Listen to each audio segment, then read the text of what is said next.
Citra News TV menggelar fokus grup diskusi atau FGD di Kelelonde Cafe Langoan Sabtu 13 Juni kemarin. FGD tersebut bertemakan Langoan di masa pandemi. Menurut Grini Sambor, pemimpin redaksi Mega Manado, FGD tersebut digelar dalam upaya mencari masukan dan solusi untuk pencegahan coronavirus disease 2019 atau COVID-19 di Langoan. 4 narasumber yang dihadirkan dari FGD yang digelar yaitu Jeffrey Masyo, Camat Langoan Timur, Kapolsek Langoan Timur AKP Darta Daipaha, Kepala Pasar Langoan Yani Tolango, serta Dr. Linda Kolowai bersama tim dari gugus tugas kesehatan Kecamatan Langoan yang secara bergantian mereka menyampaikan pendapatnya. Menurut Camat Langoan Timur Jeffrey Masyo, sesuai kebijakan pemerintah pusat, roda ekonomi di pasar tradisional harus tetap berputar di masa pandemi COVID-19. Itu sebabnya pasar Langoan tetap dibuka. Tujuan utamanya untuk memenuhi ketersediaan bahan pokok dan barang penting bagi masyarakat dengan harga stabil.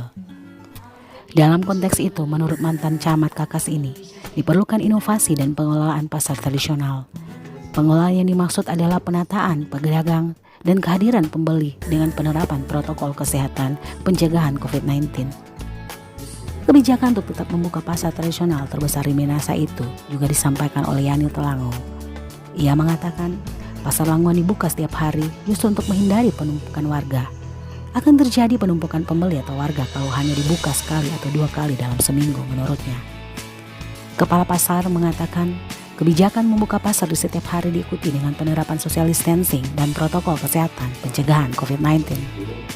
Warga pun diwajibkan pakai masker, mencuci tangan saat masuk pasar. Di pasar pun melakukan standar kebersihan berkala, menggunakan disinfektan dan membersihkan lapak atau kios pedagang. Di sisi lain, anak-anak tidak diizinkan masuk ke pasar. Yani mengakui pihaknya punya pekerjaan ekstra dalam pengawasan warga dan pedagang di pasar Langoan. Sementara Kapolsek Langoan AKP Darta Daipaha juga mengatakan, agar mudah mengontrol lalu lalang warga masuk pasar Langoan, maka pihak kepolisian turun langsung melakukan pengawasan. Lalu lintas masuk pasar, termasuk di tempat-tempat yang sering jadi pusat keramaian, juga perhatian Polsek. Menurutnya, kepolisian harus tegas untuk kebaikan kita bersama. Perwira menengah ini mengaku tak mungkin menutup pasar Langoan karena menjadi pusat ekonomi. Menurutnya, dibukanya pasar tradisional untuk menjaga ketahanan pangan masyarakat, tapi tetap harus mengedepankan protokol kesehatan.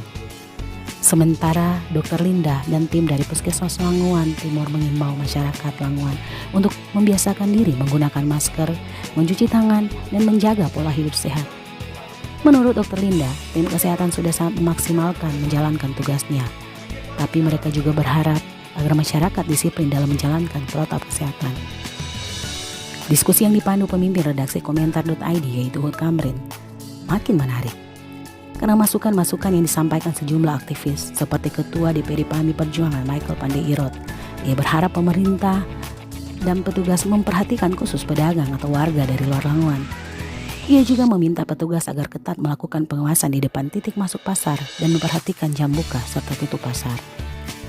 Glenn Worek, salah satu aktivis pemuda Minahasa, juga menyatakan agar jangan mengabaikan kebersihan di pasar karena kebersihan pasar itu perlu terus dijaga demi kesehatan bersama. Sementara DMC Irot mengimbau tim gugus kesehatan untuk menyampaikan pemetaan kerawanan kemungkinan terjangkitnya COVID-19 secara berkala dan menyampaikan indeks kesehatan secara rutin di setiap wilayah. DMC tak lupa mengingatkan pemerintah dan tim gugus pencegahan COVID-19 untuk bekerja secara optimal. Ia juga mengingatkan agar tidak melupakan pekerjaan lain. Jangan sampai karena hanya tertuju pada penanganan COVID-19, sehingga penyakit dan masalah lain terabaikan. Di akhir diskusi, Ketua Sulut Pers Club Alexander Meleze mengajak semua elemen bergandengan tangan dalam memutus mata rantai penyebaran COVID-19. Dia berharap semoga Langoan bisa menjadi contoh penanganan pencegahan COVID-19. Ia pun secara khusus menyampaikan alasannya mengapa memberi media ini kelolanya memberi perhatian khusus untuk pengembangan kota Langoan. Karena menurut dia, Langoan punya banyak tokoh, pengusaha, dan pemikir hebat. Apalagi kotanya indah dan strategis. Dari Langoan, MMC News TV, Rainy Angie mengabarkan.